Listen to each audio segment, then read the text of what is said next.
بسم اللہ الرحمن الرحیم۔ السلام علیکم۔ اسلامی تاریخ میں بعض ایسے واقعات ہیں جو عقل کو حیران اور دل کو لرزا دیتے ہیں۔ انہی میں سے ایک قصہ ہے حضرت ہاروت اور ماروت کا، جو انسانوں کو جادو سکھانے کے لیے زمین پر بھیجے گئے تھے، مگر یہ سب کچھ ایک بہت بڑی آزمائش کا حصہ تھا۔ قرآن پاک کی سورۃ البقرہ آیت 102 میں اللہ تعالیٰ فرماتے ہیں، اور وہ اس چیز کی پیروی کرنے لگے جو شیطان سلیمان کی سلطنت میں پڑھا کرتے تھے۔ حالانکہ سلیمان نے کفر نہیں کیا بلکہ شیطانوں نے کفر کیا۔ وہ لوگوں کو جادو سکھاتے تھے، اور وہ جادو جو بابل شہر میں 2 فرشتوں ہاروت اور ماروت پر اتارا گیا تھا، مگر یہ دونوں کسی کو اس وقت تک نہیں سکھاتے تھے جب تک یہ نہ کہہ دیں کہ ہم محض آزمائش ہیں، تم کفر نہ کرو۔ بابل کا شہر۔ یہ واقعہ بابل موجودہ عراق جو ہے اس کے شہر میں پیش آیا، جو اس زمانے میں علم و حکمت کا گہوارہ تھا۔ انسانوں میں جادو کی طرف رغبت بڑھتی جا رہی تھی، اور لوگ جادو کو حق اور معجزہ سمجھنے لگے تھے۔ ہاروت و ماروت کون تھے؟ تفسیر کی کتب کے مطابق ہاروت اور ماروت اللہ تعالیٰ کے نیک فرشتے تھے۔ انہوں نے انسانوں کے گناہوں پر حیرت کا اظہار کیا، تو اللہ تعالیٰ نے ان سے فرمایا کہ اگر تم انسانوں کی جگہ ہوتے تو کیا تم بھی انہی گناہوں میں مبتلا نہ ہوتے؟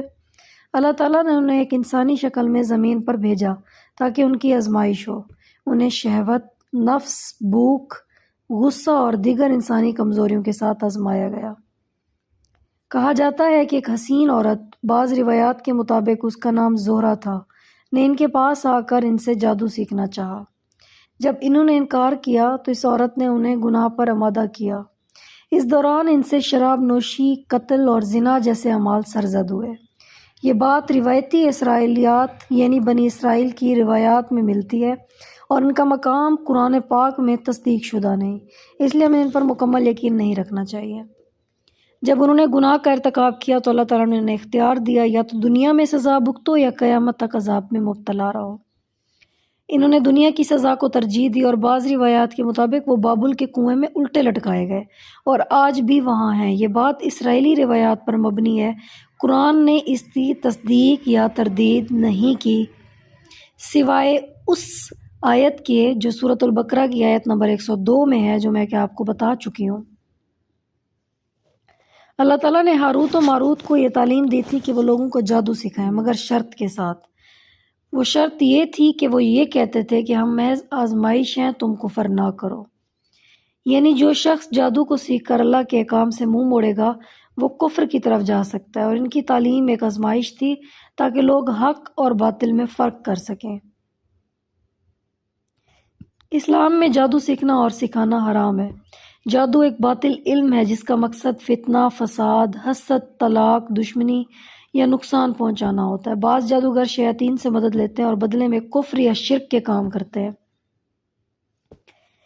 اس ہاروت اور ماروت کے قصے سے ہمیں یہ سبق ملتا ہے کہ انسان آزمائش سے بچ نہیں سکتا، چاہے وہ فرشتہ ہی کیوں نہ ہو۔ اللہ تعالیٰ کے حکم کے بغیر کوئی نفع یا نقصان نہیں پہنچا سکتا۔ جادو کی تعلیم ایک آزمائش تھی، نہ کہ اجازت یا نیکی۔ ہمیں ہر فتنے سے بچنے کے لیے قرآن و سنت کی پناہ لینی چاہیے۔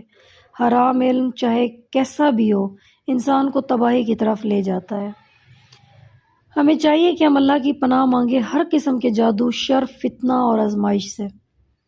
قرآن، نماز، ذکر اور نبی پاک صلی اللہ علیہ وسلم کی سنت پر اسلام نے جادو سے بچنے کے لیے کئی روحانی اسلحے دیے۔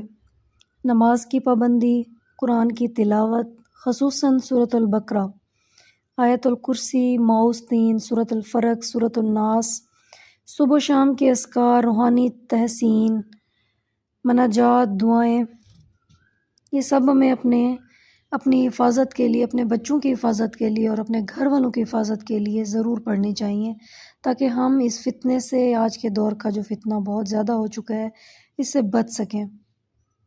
حضرت ہاروت ماروت کا قصہ ہمیں سبق دیتا ہے کہ کوئی بھی مخلوق آزمائش سے محفوظ نہیں، اور دنیا کی چمک دمک، حسن، شہوت اور طاقت انسان کو گمراہی کی طرف لے جاتے ہیں۔ ہم جتنی بھی کوشش کریں، اگر ہمارا ان چیزوں سے رابطہ ہوگا، واسطہ ہوگا، اللہ سے تعلق مضبوط ہوگا، تبھی ہم ان چیزوں سے بچ سکتے ہیں، ورنہ شیطان اپنی چالیں چل رہا ہے، اور ہمیں اس کی چالوں کو کمزور کرنے کے لیے ہمیں یہ کرنا ہوگا کہ ہم اللہ تعالیٰ سے اپنا رابطہ مضبوط کریں، اللہ تعالیٰ سے جڑ جائیں۔ اگر ہم قرآن سنت اور اللہ کی پناہ میں نہ آئیں تو ہم گمراہی کی طرف جا سکتے ہیں۔ آئیے عہد کریں کہ ہم ہر قسم کے جادو، شر اور فتنہ سے دور رہیں گے اور صرف اللہ ہی کو اپنا نفع و نقصان کا مالک سمجھیں گے۔ امید ہے آپ کو میری یہ ویڈیو، یہ کوشش پسند آئی ہوگی، تو پلیز اس کو لائک کریں، شیئر کریں، سبسکرائب کریں، تاکہ بہت سارے لوگ جادو جیسے فتنے سے بچنے کے لیے سوچیں اور اسلامی تعلیمات پر عمل کریں۔